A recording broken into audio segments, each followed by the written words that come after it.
실제로 오늘 검찰이 중간 수사 결과 발표라고 하는 이름의 최종 수사 결과 네. 발표가 드러낸 건 유일하게 강혜경 씨에 대한 추가 기소밖에 없는 거예요. 맞습니다. 강혜경 씨는 본인 스스로도 내가 회계에 관련돼서 내가 일부 책임질 건 책임지겠다라고 했거든요. 근데 사기에 대해서는 통상적으로 국회에서 제법 많이들 그렇게 하는 경향이 있고 실제로 그걸 가지고 사법 사기 처리한 것은 결국은 강혜경 씨의 공익제보자성, 민주당이 인정한 공익제보자성을 부인하고 강혜경 씨의 향후 진술의 신빙성을 떨어뜨리기 위한 대단히 고도의 정치적인 술책이다. 그렇죠. 인정하지 않겠다는 거죠. 인정하지 않겠다는 거죠. 그렇죠. 그러니까 지금까지 그러니까 기소를 전혀 안 하다가 오늘 정치자금법하고 사기하고 이렇게 이제 기소를 해버렸어요. 그렇죠. 그거는 뭐 검찰이 어쨌든 공익제보자로서의 그 위치는 인정하지 않겠다. 예. 이게 지금 민주당에서 그렇게 요청을 했지만 지금 아직 인권위에서 뭐 처리가 안 된 거지 않습니까? 그럼 이게 벌써 하나의 뭐 가이드라인을 주는 거죠. 자, 사실관계에 대해서도 논란이 있고 이게 개인의 횡령이나 이런 게 전혀 없는 상태에서 개인이 착복한 게 아무것도 없단 말이에요. 그리고 정상적으로 용역에 발주받아서 보고서가 제출이 됐는데 자, 여기에 대해서 지금 김규현 변호사, 강혜경 국장의 공익 변론을 하고 있는 김규현 변호사하고 오후에 제가 직접 통화를 했는데 어떤 얘기를 하는지 들어보시겠습니다. 강한 자에게 약하고 약자에게 강한 면모를 보여준 거죠. 그런 식으로 하는 거 굉장히 수사도 약간 고압적으로 됐거든요.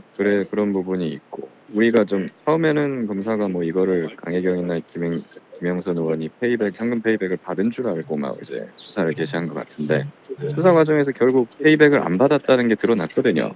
예, 그리고 용역이 결과적으로 정상적으로 진행이 됐다는 게 검찰도 알아요. 이제 강혜경도 검찰이 이제 고깝게 보기 시작했다. 자, 이제 이렇게 해서 검찰에서 이제 강혜경을 공격하기 시작했고 얼마 전까지만 하더라도 제가 듣기로 기소를 하지 않을 수도 있다. 라고 이제 얘기까지 했는데 오늘 보니까 이제 김종국 박사 저렇게 해서 이제 사기라고 이렇게 덮어씌우면 딱 프레임이 만들어지잖아요. 그래서 부당하게 정부 예산을 청구해서 받아간 것처럼 오는데 개인이 가져간 게 없단 말이에요. 정상적인 용역이 이루어졌는데 그 용역의 용도 자체가 그러면 원래 법에서 규정하는 것과 맞느냐 아니냐. 의원님 어떻습니까? 이제 국회에서 이렇게 해서 이제 정책 개발 비용 이런 걸 용역 수행을 하지 않습니까? 예, 예산도 나오고요. 예. 용역의 내용물이 있으면 그걸 뭐 국회 차원에서 인정이 되죠. 근데 국회에서는 이제 워낙 연구진들이 많아가지고 용역의 내용도 뭐 법적으로 문제가 될 건 없습니다. 강혜경 씨 같은 경우에는 사실 기소되자마자 보복 기소라는 여론이 확 일고 있거든요. 네, 예. 앞으로 이제 재판 과정에서 이런 것들이 검찰의 찌질함이 드러날 수밖에 없는 그런 기소다. 뭐 저는 그렇게 전개될 것으로 보고 있습니다. 뭐 제가 볼 때 정책 보고서 같은 경우는 표지 관리를 하지 않는 이상이야.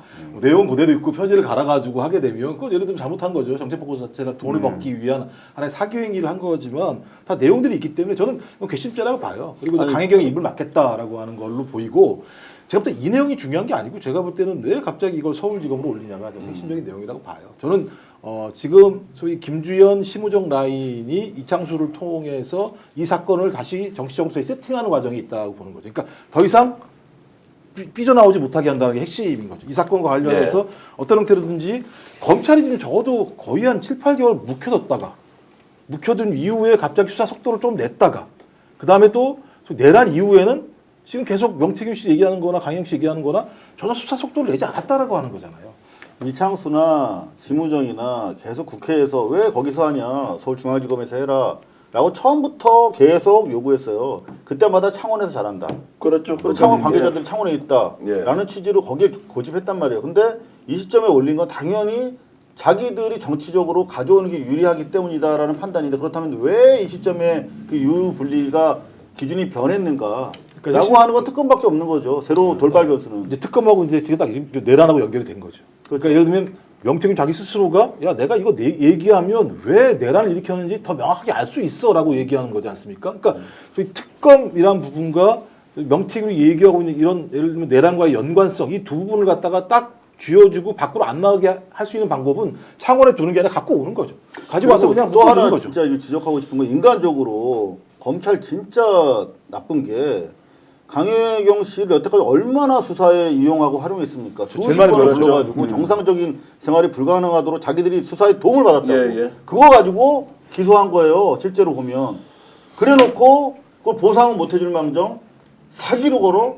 이건 진짜 양아치들입니다, 검찰은. 그러니까 이 부분에 대해서 이제 국회 정책개발비를 편취했다고 하면서 이제 뭐 이런 거예요. 자, 이 내용이 나왔어. 자, 운영지원과에 신청을 해서 갔는데 누가 시켰느냐? 아, 이거 이렇게 해서 예산 받을 수 있다고 하니까 용역보고서 만들어서 내고 김영선이 시켰다는 거예요. 그렇게 해서 이제 이행을 했죠. 돈을 받아왔으면 이거를 뭐 다른 용도로 쓰거나 개인이 착복하거나 해야 되는데 정상적으로 용역비용으로 다 지급이 됐는데 강혜경만 기소가 돼서 그런데 그 용역을 수행한 사람도 있을 거 아니에요. 그분도 제가 잘 아는 분인데 이분도 어처구니 없어요. 이 부분에 대해서. 그리고 통상적으로 국회에서 이렇게 하는지 아닌지 좀 따져봐야 하는데 문제는 이 내용이 사기다 2천만 원을 편취했다라고 이제 결론을 내고 보도자료를 뿌렸어요. 아니, 정책 보고서에 내용이 있는데 어떻게 편취를 한다는 거예요. 그러니까 내용물에 대해서 이렇게 보고서에 대한 대가로서 2천만 원 미리 다 계약서 쓰는 거잖아. 아시잖아. 다 계약서 다 그러니까 써서. 그 내용과 최초 이것을 이제 운영과에서 받았던 내용이 다르겠죠. 보고서를 내기는 냈는데 이제 어쨌든 이제 그것은 논란이 좀 있는 것 같고. 아니 그건 수정도 할 수 있어요. 예를 들면 중간에 내용이 바뀌게 되면 그 내용이 바뀌었다고 예를 들면 그 얘기하면 되는 거거든요. 그거는. 아, 표지가리는 검찰이 맨날 하는 거 아닙니까? 그러니까 제 얘기는 뭐냐면 어디다가 지금 아니 보고서라고 하는 서로 사전에 계약서를 써 이런 내용을 하겠다고. 근데 중간에 내용이 바뀌었어. 바뀌면 얘기하면 되는 거예요. 그러니까 정책개발비 대신에 여론조사를 해서 이제 제출했는데 그것이 이제 편취다 사기다 이제 이렇게 가는 것이어서. 그러니까 여론조사의 내용이 이제 조작된 거니까 사기다라고 가는 것 아니겠습니까? 자 어쨌든 건 이제 따져봐야 하는데. 왜냐하면 이제 정책개발 같은 경우는 요새 그걸 다 돌려가지고 예. 표절률이 20% 넘어가면 안 되고 이런 기준들이 있거든요. 그러니까 표지가리만 했으면 정책개발을 할 수 있는 사실은 영향도 안 된다고 보고요. 어떻게 그 정책개발을 알겠습니까? 사실은 여론조사 내용이 들어가고 이제 이런 걸 가지고 쟤들은 그렇게 말하는 것 같은데. 근데 이건 이제 꼭 좀 해명을 해야 되는 것이 이게 이제 법원에서 최종적으로 무죄 나올 것이라고 저는 확신을 하는데 강혜경 씨가 여기에서 기소가 돼야 될 만큼 범죄 사실이 있느냐. 그리고 시킨 사람은 김영선이란 말이에요. 그러면 그 시키는 대로 움직여서 이렇게 처리를 했다라고 하는 게 부적절한 것은 문제 제기를 할 수 있지만 이것이 범죄가 되느냐 아니냐는 건데 이게 문제는 2천만 원을 편취한 사기죄에 해당한다라고 이제 규정을 해버리니까 오늘 제가 전화 통화를 했거든요. 굉장히 지금 좀 다운이 돼 있는 것 같아요. 이게 검찰이 이럴 줄 몰랐다. 그래서 혹시라도 전화로 인터뷰를 좀 할 수 있겠냐 하니까 아 오늘은 조금 좀 심리 상태가 굉장히 복잡하다는 거예요. 그러니까 완전히 검찰에 당해버린 거예요, 강희경 씨가. 그러니까 제가 방송하는 중에 강희경 국장이 이 방송을 보고 계신다고 제가 말씀을 드렸는데 조만간에 방송에 나가서 당당히 방송에 나가겠습니다. 당당히 맞서겠습니다.